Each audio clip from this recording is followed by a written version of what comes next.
اعوذ باللہ من الشیطان الرجیم بسم اللہ الرحمن الرحیم۔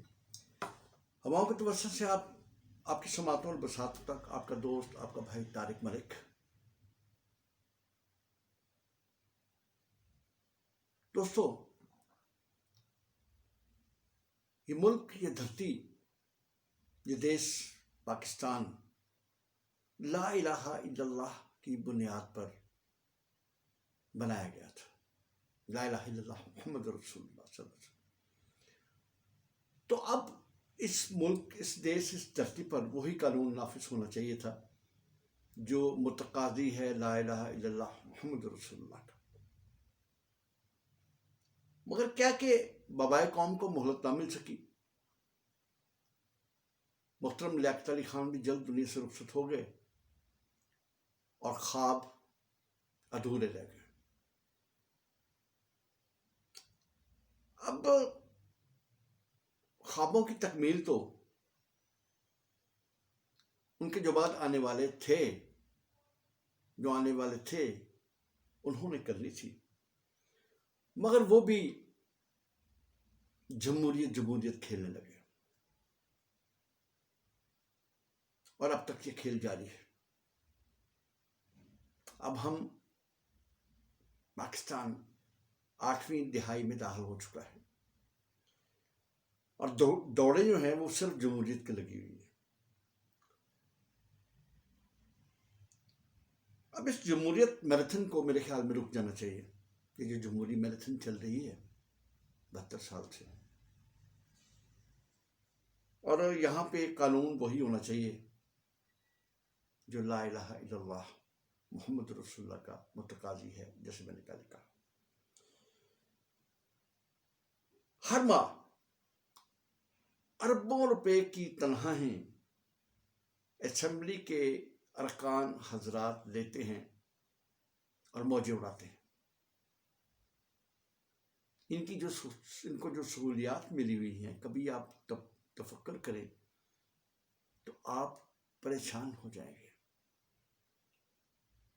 کہ قومی اور صوبائی اسمبلیوں میں ان کی موجیں کتنی لگی ہوئی ہیں، اور ہمیں یہ دیتے کیا ہیں؟ شور شرابہ، جھگڑے، تیری ماں دی تیری بہن دی، یہی دیتے ہیں۔ اور کیا دیتے ہیں؟ کچھ نہیں دیتے۔ تو فائدہ کیا ہوا؟ خاک، کوئی فائدہ نہیں۔ جہاں تک میرا ذاتی خیال ہے، اور میرے ساتھ بے شمار ان گنت کروڑوں لوگوں کا خیال یہ ہے کہ اس ملک میں نظام مصطفیٰ کا نفاذ ہونا چاہیے۔ یہی ہماری بچت ہے۔ ہم بچیں گے تب جب اللہ اور اللہ کے نبی صلی اللہ علیہ وسلم کا قانون یہاں پہ نافذ ہو جائے گا۔ آج اسی تناظر میں میں نے کچھ کہا ہے، سنیے۔ مکتا ہے کہ جمہوریت تو میرے ملک کا نظام نہیں، یہ جمہوریت تو میرے ملک کا نظام نہیں، اس کو بدلو، یہ کسی کے کام نہیں۔ یہ جمہوریت تو میرے ملک کا نظام نہیں، اس کو بدلو، کہ یہ کسی کے کام نہیں۔ اور جب سے آئی ہے عجیب صورت ہے، جب سے آئی ہے عجیب صورت ہے، کسی بھی رنگ میں اس کو کوئی دوام نہیں۔ جب سے آئی ہے عجیب صورت ہے، کسی بھی رنگ میں اس کو کوئی دوام نہیں۔ اور یہ کیا کرے ہے جمہوریت؟ یہ تو بس رہبروں کے پیٹ بھرے،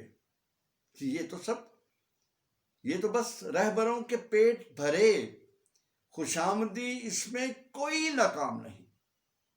یہ تو بس رہبروں کے پیٹ بھرے، خوش آمدی اس میں کوئی ناکام نہیں۔ اور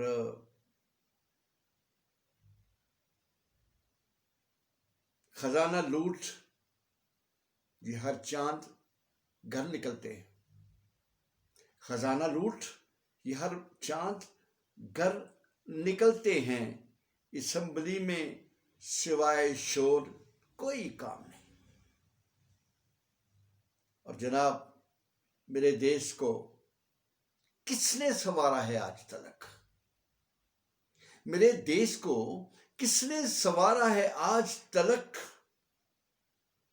ان کے نزدیک ہم جانور ہیں، عوام نہیں۔ میرے دیش کو کس نے سنوارا ہے آج تلک؟ ان کے نزدیک ہم جانور ہیں، کوئی عوام نہیں۔ اور بہت لوٹ لیا، بڑے بنا چکے محل، بہت لوٹ لیا، بڑے بنا چکے ہو محل، بہت دھوکے ملے، اب تم سے کچھ کلام نہیں۔ بہت لوٹ لیا، بہت بنا چکے ہو محل،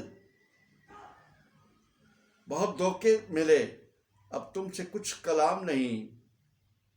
اور ترسے روٹی کو اور پیاس بھی نہ بجھنے پائی، ترسے روٹی کو اور پیاس بھی نہ بجھنے پائی، قریب ان کے غریبوں کا کوئی دام نہیں۔ ترسے روٹی کو اور پیاس بھی نہ بجھنے پائی، قریب ان کے غریبوں کا کوئی دام نہیں۔ اور دوستو، اب اس قانون کی بالادستی ہو، دوستو اب اس قانون کی بالادستی ہو جس میں بس نور ہے اور کوئی شام نہیں۔ میرے دوستو، اب اس قانون کی بالادستی ہو جس میں بس نور ہے اور کوئی شام نہیں۔ اور جناب آخری شعر مکتا ہے کہ تارک رب نبی کے احکام دین ہے اپنا، تارک رب نبی کے احکام دین ہے اپنا، نفاذ اس کا بس اور کوئی گام نہیں۔ دوستو، جو دل میں تھا بیان کر دیا، اور یہ صرف میرے دل میں نہیں ہے، پاکستان کے کروڑوں عوام جو ہیں ان کے دل میں یہ بات سما چکی ہے کہ یہ دیش مسلمان کا ہے، یہاں قانون بھی مسلمان کا ہونا چاہیے، انگریز کا قانون نہیں ہونا چاہیے۔ آج تک ہماری عدالتوں میں یہی قانون چل رہا ہے جو انگریز کا قانون ہے، اور اسی قانون کے تحت سارا نظام چل رہا ہے۔ کیوں نہیں چینج کیا آج تک؟ وجہ یہ ہے کہ کیا بتاؤں اب آپ کو کیا وجہ ہے، آپ جانتے ہیں۔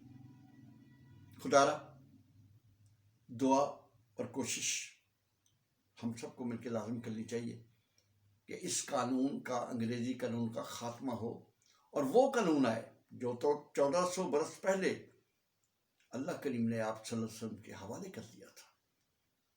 اللہ کا قرآن اور نبی پاک صلی اللہ علیہ وسلم کا فرمان، یہ ہے قانون، اسلامی قانون۔ اسلامی قانون کیا ہے؟ جس میں نے عرض کیا کہ اللہ کا قرآن اور نبی پاک صلی اللہ علیہ وسلم کا فرمان، اور یہی ہے اسلام، اور یہی ہے اسلامی قانون۔ اللہ کرے وہ دن جلد آئے کہ جب ہمارے ملک میں اسلام کا قانون نافذ ہو، اور پھر ہم دیکھتے ہیں کہ یہاں پہ جرائم کیسے ہوتے ہیں، تیر کی طرح سب سیدھے ہو جائیں گے میرے سمیت۔ جزاکم اللہ خیرن۔ اپنے بھائی، اپنے دوست طارق ملک کو اجازت دیجیے، انشاءاللہ اگلے کسی پروگرام میں آپ سے ملاقات ہوگی اور جلد ہوگی۔ جزاکم اللہ خیرن۔ السلام علیکم ورحمۃ اللہ وبرکاتہ۔